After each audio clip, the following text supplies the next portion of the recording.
Come back. اس ہفتے ایک اہم سیاسی ڈیولپمنٹ یہ ہوئی ہے کہ اپوزیشن مزید متحرک ہوئی ہے. لانگ مارچ کا اعلان کر دیا کراچی سے بلاول بھٹو زرداری نے، اور انہوں نے کہا کہ پاکستان پیپلز پارٹی باقاعدہ اب کراچی سے نکلے گی اور اسلام آباد تک جائے گی اور حکومت کو ایک ٹف ٹائم دینے کے لیے وہ تیار ہے. کیا کہنا تھا بلاول کا، ذرا سنیے. پاکستان پیپلز پارٹی اپنی مارچ جو ہے اس حکومت کے خلاف کراچی سے لے کے اسلام آباد تک انشاءاللہ تعالی 27 فروری کو مزار قائد سے شروع ہوگا اور ہم اسلام آباد ہر صورت میں ہر حالت میں پہنچیں گے. 27 فروری کو یہ مارچ شروع ہوگا اور پھر یہ اسلام آباد پہنچیں گے. غالباً 1 سے 2 دن لگ سکتے ہیں. بہرحال یہ اپنا پلان پوچھیں گے پیپلز پارٹی کا کیا ہے اس حوالے سے، اور کیا یہ جو مارچ ہے یہ کسی اور وہاں پر ایک سٹ ان میں تبدیل ہو سکتا ہے یا نہیں، یہ بھی بات کریں گے. لیکن پی ایم ایل این بھی اپنے علیحدہ پی ڈی ایم کے بینر تلے اسی طرح کے ایک موومنٹ کا اعلان کر چکی ہے.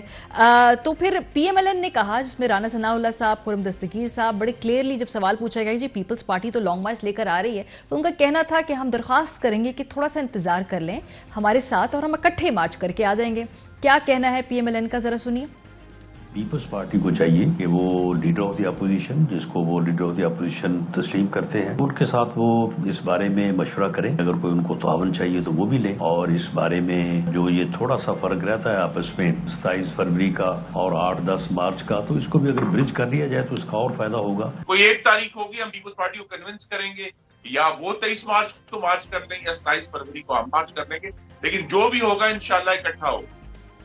اسی پر بات کریں گے. ہمارے ساتھ اس وقت موجود ہیں چودھری منظور صاحب، پاکستان پیپلز پارٹی سے تعلق رکھتے ہیں. بہت شکریہ سر ہمیں جوائن کرنے کے لیے. سینٹر ڈاکٹر مصدق ملک صاحب فون لائن پر ہمارے ساتھ ہے. چودھری صاحب آپ سے آغاز کرتے ہیں. 27 فروری 8 مارچ ہیں بڑے قریب قریب، تو یہ اوپر نیچے کر لے تاریخ، ساتھ ہم مارچ کر لیں گے، یہ پی ایم ایل این والوں نے آپ سے کہا، تو اتنے کلوز آپ لوگوں کے علیحدہ مارچ ہے، مقصد آپ کا ایک ہی ہے، تو مشورہ کیا ہے یا کرنا ہے، یا وہ انہوں نے جو کہا ہے اس کے اوپر غور کریں گے؟ بہت شکریہ.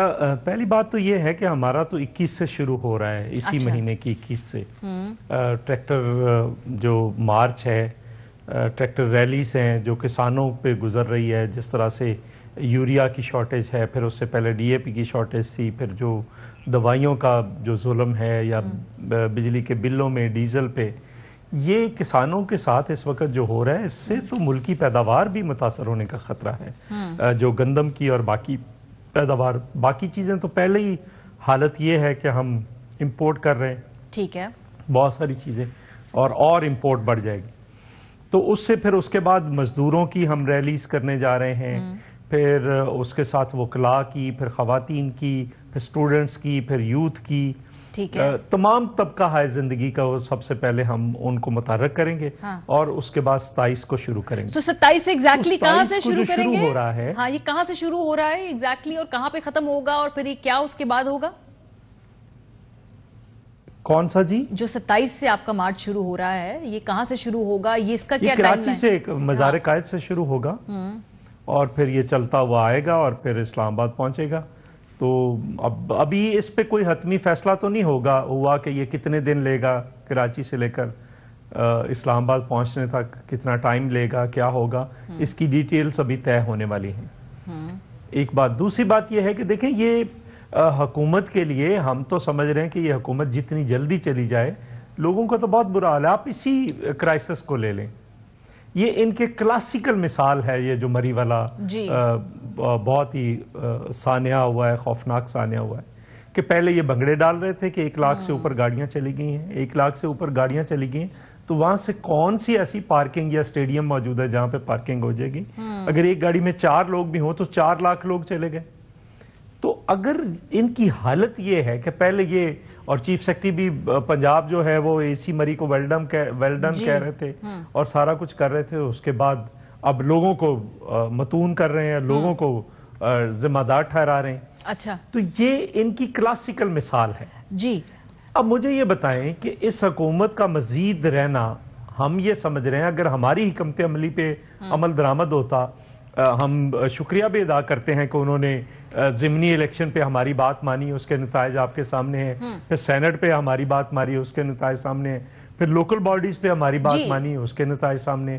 اگر یہ ہماری بات مان لی جاتی ہے عدم اعتماد والی تو اب تک یہ گورنمنٹ گھر جا چکی ہوتی. تو ابھی یا پی ڈی ایم کو شعوری طور پر نہ توڑا جاتا تو پھر بھی یہ گورنمنٹ گھر جا چکی. ابھی اس بات پہ آ جائیے نا, جو تاریخ کا فرق ہے, وہ کہتے ہیں جی 8 مارچ ہم کر رہے ہیں, 27 فروری کو آپ کر رہے ہیں. فرق نہیں ہے. آپ مجھے یہ بتائیں کہ کسی کو اگر یہ ایک طرف سے مکہ مارے ہم دوسری طرف سے ماریں تو پڑھنے تو مکہ ہی ہے نا. اچھا, کوئی بات. اچھا, یہ گریں گے, یہ گرتی ہوئی دیوار ہے. ہم پہلے ہم دھکا دینا چاہتے ہیں تو سر مومنٹم تو نہیں توڑ دیں گے آپ لوگ ایک دوسرے کا, کیونکہ یہ بھی خدشہ تھا. نہیں, مومنٹم ٹوٹے گا نہیں, مومنٹم بنے گا. اچھا, پیپلز پارٹی مارچ سے بہت پہلے مومنٹم بنا دے گی. اچھا, سو مومنٹم ہم نے اعلان کر کے بیٹھے نہیں ہے.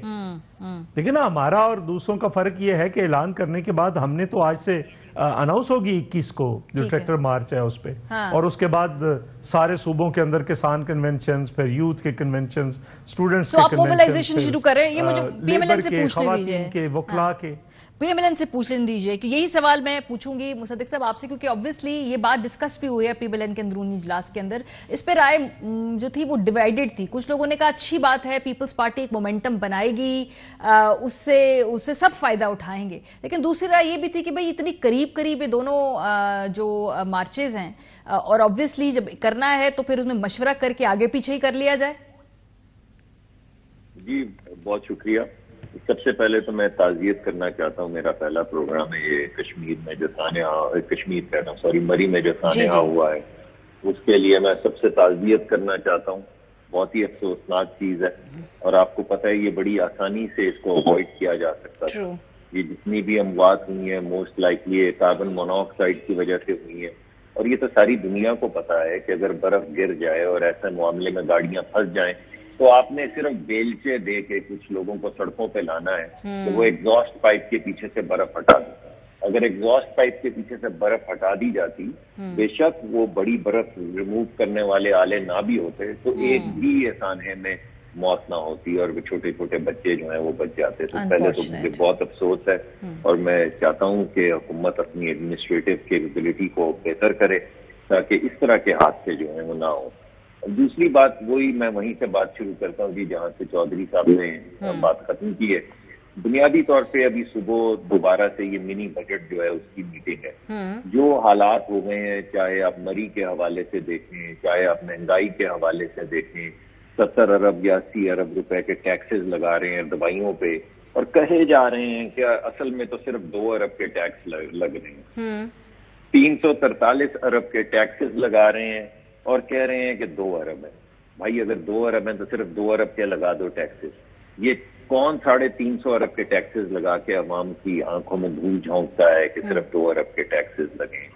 تو یہ جو مہنگائی کا بوجھ ہے, یہ کوئی بھی جمہوری, وہ لوگ جو ووٹ لے کر آتے ہیں جن کے اوپر ووٹ کا بوجھ ہے, وہ یہ نہیں اٹھا سکتے. ہم مل کے بھی چلیں تو بہت افضل بات ہے, اور میں سمجھتا ہوں ہماری پارٹی کے آج جو لیڈران ہیں انہوں نے یہ کہا ہے کہ ہمیں مل کر چلنا چاہیے. لیکن جیسے چودھری صاحب کہہ رہے ہیں, اگر ہم علیحدہ علیحدہ بھی چلتے ہیں تو ہم سب نے تو مقدمہ عوام کا لے کر باہر نکلنا, بھوک کا, غربت کا, بے روزگاری کا, گیس نہ ہونے کا, بجلی نہ ہونے کا, یعنی کوئی ایک چیز تو آپ کو سیدھی نظر نہیں آتی ملک میں. اچھا, خارجہ پالیسی فیل ہو چکی ہے, پاکستان کی معاشی پالیسی فیل ہو چکی ہے, غربت کو مٹا نہیں سکے, بے روزگاری بڑھ رہی ہے,